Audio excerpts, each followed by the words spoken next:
জন্মদিনই হোক কিংবা কোনো শুভ অনুষ্ঠানে যে জিনিসটা ছাড়া আমরা একদমই ভাবতে পারি না, সেটা যদি একদম ইউনিক হয় তাহলে কেমন হয়। খুবই সহজে আর কম সময়ে এটা বানিয়ে নিতে পারবেন। নমস্কার বন্ধুরা, আমি প্রমিতা, আপনাদের অনেক অনেক স্বাগত জানাই আমার চ্যানেল প্রমিতা রাতে।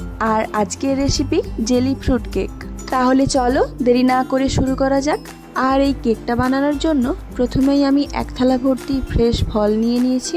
ফলগুলো যদি ফ্রেশ হয় কেকটা খেতেও যেমন ভালো লাগে, দেখতেও ভারী সুন্দর লাগে। ফলের মধ্যে এখানে নিয়েছি 2 রকমের আঙুর, কিউই ফল, কিছুটা তরমুজ, পাকা আম, ডালিম, আপেল আর শেষে চেরি ফল। এবার ফলের এই থালাটাকে সাইডে সরিয়ে রেখে এক একটা করে ফল কেটে নেব। আমি এখানে প্রথমেই নিলাম কিউই ফল, যেটাকে সুন্দর করে ছাল ছাড়িয়ে স্লাইস করে কেটে নেব। তারপর নিয়ে নিয়েছি আপেল। আপেলের মাঝখানের অংশটা ফেলে দিয়ে আপেলটাকে 2 রকম ভাবে কেটে নেব। কিছুটা স্লাইস করে কেটে নিয়েছি আর বাদবাকিটা ছোট ছোট কুচি করে কেটে নিয়েছি। এবারে আমটাকে কেটে নেব। আমটা আমি পুরোটা দেব না, আমের হাফ অংশ কেটে নিয়ে সেটাকেও ছোট ছোট কুচি করে কেটে নেব।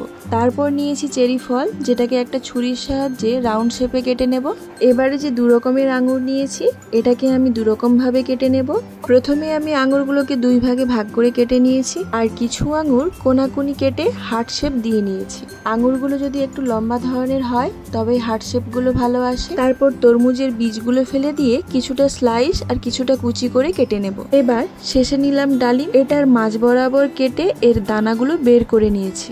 এইভাবেই আমি সমস্ত ফলগুলো কেটে নিয়েছি। এখানে আপনারা চাইলে আরো কিছু ফল অ্যাড করে নিতে পারেন। তারপর আমি কেকটা বানানোর জন্য একটা স্টিলের পাত্র নিয়ে নিয়েছি। ওই পাত্রের মাপ করেই আমি অর্ধেক পরিমাণ জল নিয়ে নিয়েছি। জলের পরিমাণটাও বলে দিই, জল এখানে নিয়েছি 750 ml। এবার একটা কড়াইয়ের মধ্যে পুরো জলটা নিয়ে নিচ্ছি। তার মধ্যে দিয়ে দিচ্ছি 1.5 চামচ আগার আগার পাউডার। ঠান্ডা জলের মধ্যেই আমাদের এটাকে ভালো করে মেশাতে হবে। এই পাউডারটা আপনারা মার্কেটে ইজিলি পেয়ে যাবেন। এবার গ্যাসের ফ্লেমটা অন করে ওই জলের মধ্যে দিয়ে দেব 1 কাপ পরিমাণ চিনি। জলটা বেশি ফোটানোর কোনো দরকার নেই, একবার ফুটে গেলেই বন্ধ করে নামিয়ে নেব। তারপর স্টিলের ওই পাত্রের মধ্যে 1 হাতা জেলির সিরাপ দিয়ে দেব আর এক এক করে ফলগুলোকে সাজিয়ে নিতে হবে। একসাথে সমস্ত ফলগুলো দিয়ে দেব না, কিছুটা জেলির সিরাপ, কিছুটা ফল, আবার জেলির সিরাপ, আবার ফল। এইভাবেই স্টেপ বাই স্টেপ করে নিতে হবে। মনে রাখবেন আপনারা যে পাত্রেই কেকটা বানাবেন তার অর্ধেক পরিমাণই জল নিতে হবে। তার কারণ জেলি সিরাপের মধ্যে যখন ফলগুলো অ্যাড হবে তখন পরিমাণটা আরো বেড়ে যাবে। আর আমি এখানে ফলগুলো যেই শেপে কেটেছি আপনাদেরও যে সেই একই শেপেই কেটে নিতে হবে তা কিন্তু একেবারেই নয়। আপনারা আপনাদের পছন্দ মতো শেপ দিয়েই কেটে নিতে পারেন। এইভাবেই পুরো স্টেপ ফলো করে 2 ঘন্টার জন্য কেকের এই পাত্রটাকে আমি নরমাল ফ্রিজে রেখে দেব। মাত্র 2 ঘন্টার মধ্যেই এই কেকটা ভালোভাবেই জমে যাবে। আজ হাজবেন্ডের জন্মদিন উপলক্ষেই আমার এই কেকটা বানানো। আমি শেষে কেকটা কেটেও দেখাবো আপনাদের যে কেকটা কতটা পারফেক্ট হয়েছে। তারপর একটা ছুরির সাহায্যে চারিদিকটা আলগা করে নেব। এবার একটা প্লেট বসিয়ে কেকের পাত্রটাকে উল্টে নেব। দেখুন তো কেকটা দেখতে কত সুন্দর হয়েছে। এই কেকটা বানানো এতটাই সহজ যে যে কেউ একবার দেখলেই বানিয়ে নিতে পারবেন।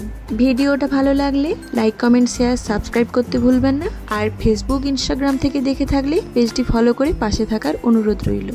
আজকের ভিডিওটা এই পর্যন্তই। দেখা হচ্ছে পরবর্তী কোনো নতুন ভিডিও নিয়ে। ধন্যবাদ।